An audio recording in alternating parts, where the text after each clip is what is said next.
Indeed, welcome back to Bottomline Africa right here on KTN News, and thank you for staying with us with me, George Maringa. Our next guest is running the Civility Kenya program in partnership with local partners ahead of the 2022 general elections. The purpose of his program is to guarantee peace before, during and after elections.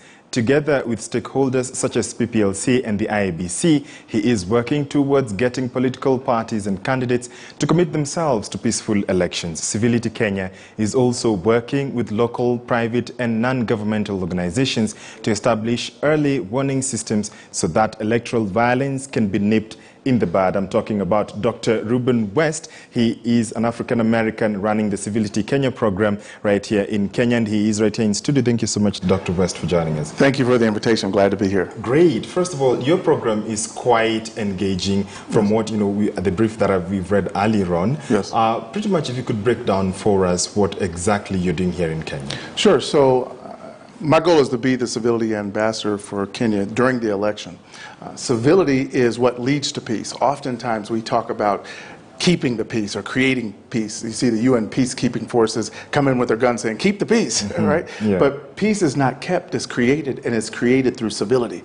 So what I want to do is help the Kenyan people and through this electoral process master the art of civility. Indeed, we have pretty much less than a year to the 2022 elections. Yes, sir. And it's been quite a heavy season. We've seen the politics taking rounds. Yeah. But it's even before you got into the heavy 2022 elections, preamble, the BBI and other political activity. From your perspective, how far are we? How would you rate us on a scale of 1 to 10 in how we are performing in ensuring peace is established in the country? I think we're somewhere around 7 to 8. There's just a few things that we want to add to the process. One of the things I love about Kenya is the people. And so what happens a lot of times in the political process is they try to point out the divide in people. But what I want to help them do is point out what brings us together, the things that make us great. And so I think when we do that, we realize that together we can reach a level of success that would come from working together that would never come from being divided. Indeed. And how are the leaders, perhaps, have you been able to reach out to any leaders so far, and perhaps what is their perception of this civility program? Indeed, I have, and they love the idea. They're all for it. Campaigns can be tricky because sometimes you have to point out certain things about your opponent that maybe you don't like or you don't appreciate. And my message to them was there's a difference between disgrace and disrespect. A person disgraces themselves from their own actions, but you disrespect them by the way you treat them. And so civility says we don't do anything that is disrespectful, and if they disgrace themselves, it's not our fault, that's on them. But they're for it. And we are a country that, reeled from the post-election violence of 2007 and so much aftermath of the elections that happens even in 2013, 2017. From where you see it, what exactly would you like to cure with your program? I'm going to do a positive awareness campaign that people can join in the campaign to be civility ambassadors to bring civility to Kenya. The interesting thing is that there's a price for that. There's a price for doing a campaign to go across the country. But the thing is, there's a cost for not paying the price. And that post-election violence is the cost for not paying the price of getting the people to work together ahead of time and letting division be the norm. And Kenyans have pretty much been known to be quite going heavy on, politics. We've also seen the heavy crowds that have been showing up with the campaigns that have just been happening, Sure. With Raila Odinga, William Ruto, the deputy president, and others. What exactly should, as electorate, in trying to achieve this civility program, or in staying in line with civility, as a Kenyan, what should one exactly do? Sure. As a citizen, I want you to do two things. I want you to vote twice. Your first vote for civility and the second vote for the candidate of your choice. I'm not trying to tell you who to vote for. You'll know who to vote for. But what I am saying is that you get what you ask for. If you go to a restaurant, they don't just bring you food. You have to ask for what you want. And if you don't ask for civility, you're probably not going to get it. And civility means treating people the way you want to be treated. Civility means operating with honesty and integrity. I heard some people, I was having a meeting the other day, and they said, I'm not voting this time. And I went, why? It's because we voted and we don't get what we want. We don't get what's promised. And I said, the problem is not voting. The problem is voting for somebody who won't deliver, right? Yeah. So what I want you to do is make sure that the person that you're voting for is delivering. Now, let's be honest, we can have great ideas and then we get into a position or into office and there may be some challenges to bring those ideas to the forefront. The goal is to tell us now. Come and tell us, hey, here's the problem I'm having with delivering on what I promised. That's a reason. When you come 4 or 5 years later and say, well, the reason it didn't happen, no, that's an excuse. And so people are tired of excuses, and they don't want people who will tell them one thing and deliver something else. So what I'm going to suggest to them is to vote twice. First, for civility, make sure they operate in a certain way, and then second, for the candidate of their choice. And how do you then vote for civility? Because I can see there is the Declaration of Electoral Civility. Yeah. Is it going to reach all Kenyans? How do you intend, or rather, are you starting with Nairobi County alone? No, we're going to go throughout. I'm working with some organizations. They're excited about this, but what we want is every political candidate to sign the Civility Declaration. People have had peace proclamations. A proclamation is an announcement. In the U.S., we get married, and so we send wedding announcements. That's just saying we're getting married. But watch this. Declaration, our whole country is based on the Declaration of Independence. We just declared we were going to be free, and then as long as you act in accordance to what you declared, it changes your future. So watch. We get married, we send a proclamation, an announcement, and then the whole wedding is just a declaration of 2 words. Do you take this person? I do. And do you take this person? I do. And then as long as they act in accordance with what they declared, it changes their future.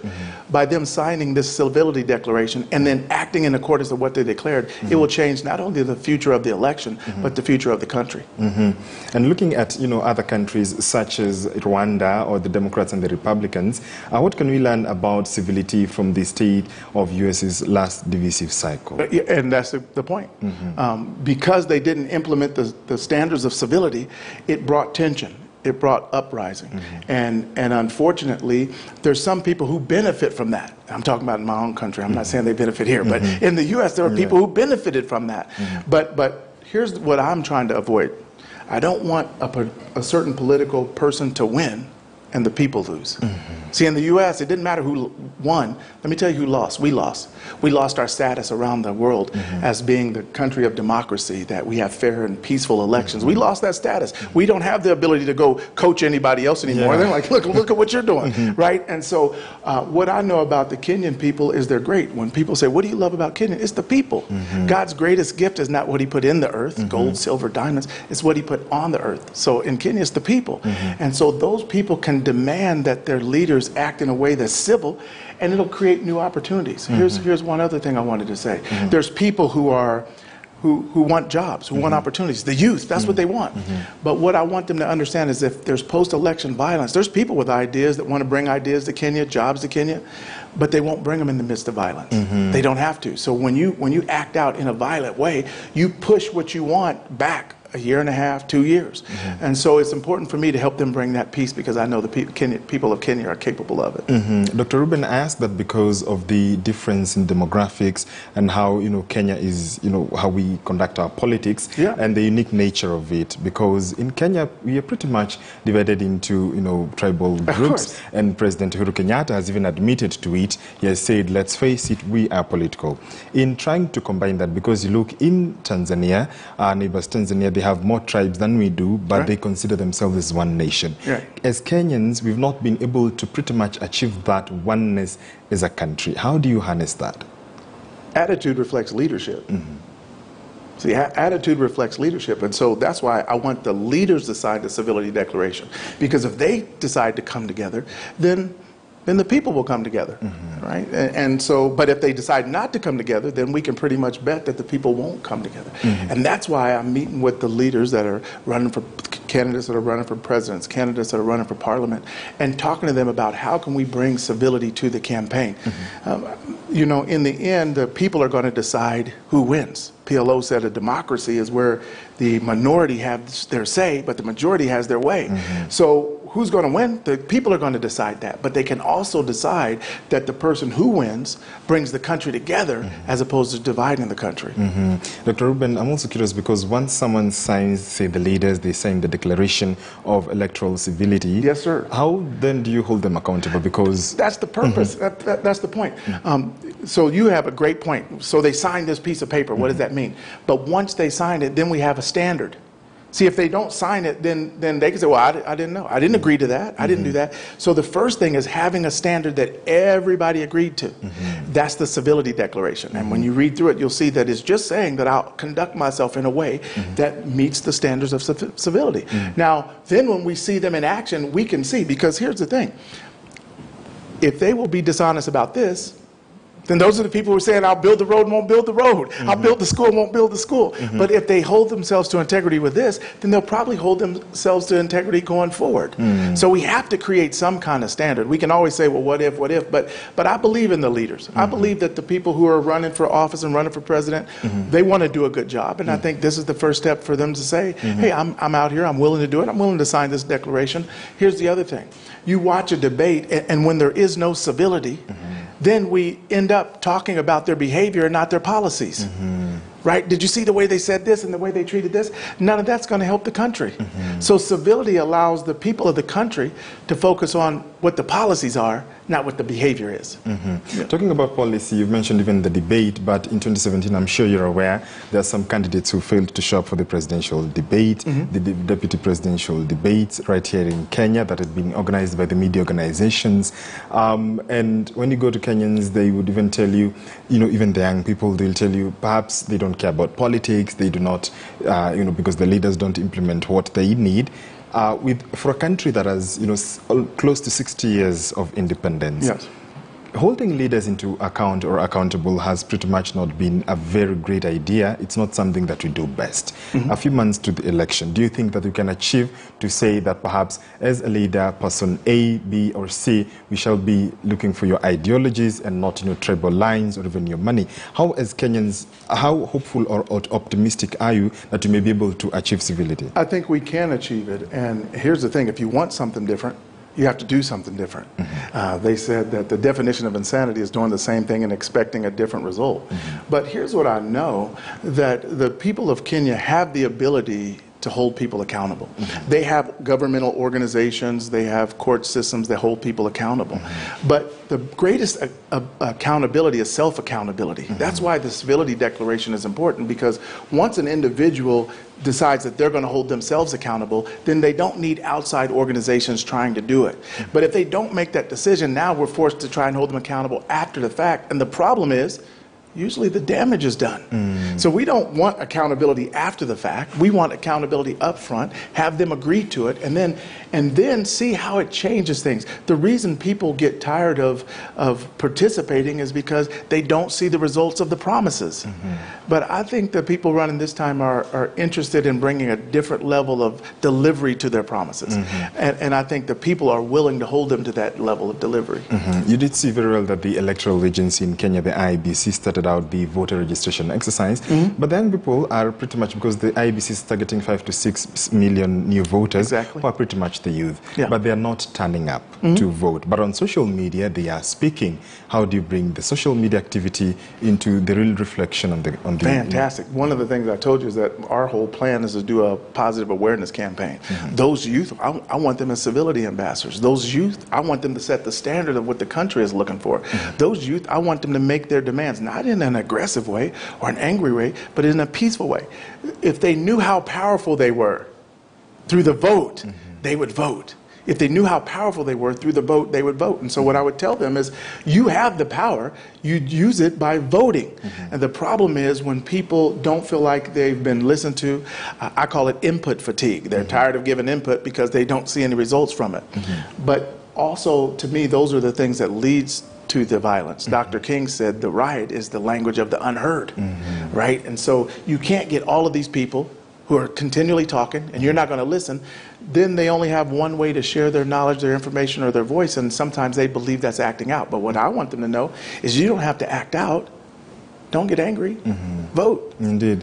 And talking about social media and, venting out, how do we then, because you're in the age of social media, which has, pretty much been the current way of communicating. Yes. How do we then use social media in a sane manner? Because it's also been a problem in the United States to, air out our views as Kenyans, as even citizens of the world.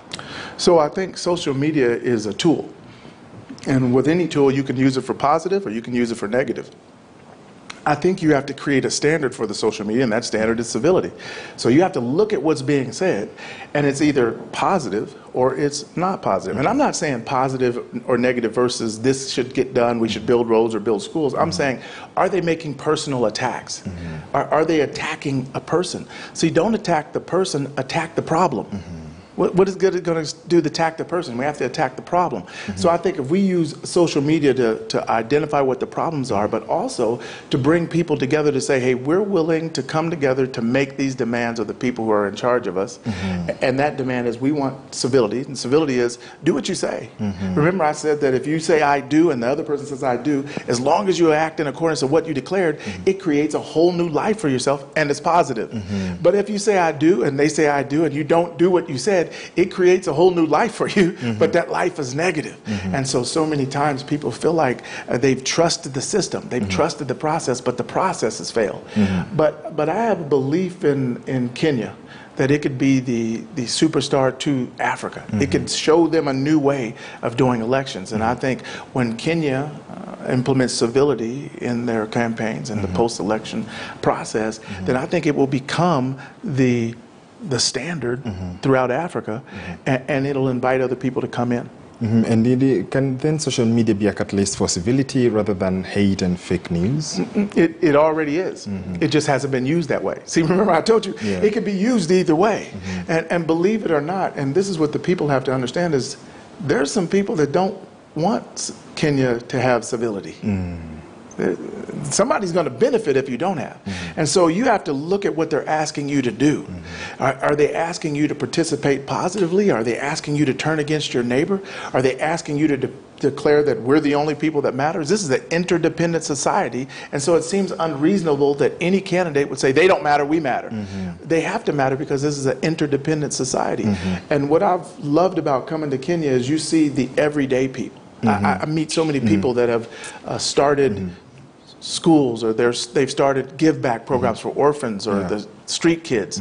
That's the Kenya I'm talking about. That's civility I'm talking about. We show that to the leadership, and when they take on that idea, there's nothing Kenya can't do. Nothing. Dr. Ruben, I want to give you 30 seconds to look in the camera and talk to Kenyans, young people, in what achieving civility is like. Absolutely. Civility is treating people the way you want to be treated. Civility is not doing anything to someone else that would cause you harm if it was done to you. Civility is holding people to a standard that they do what they say.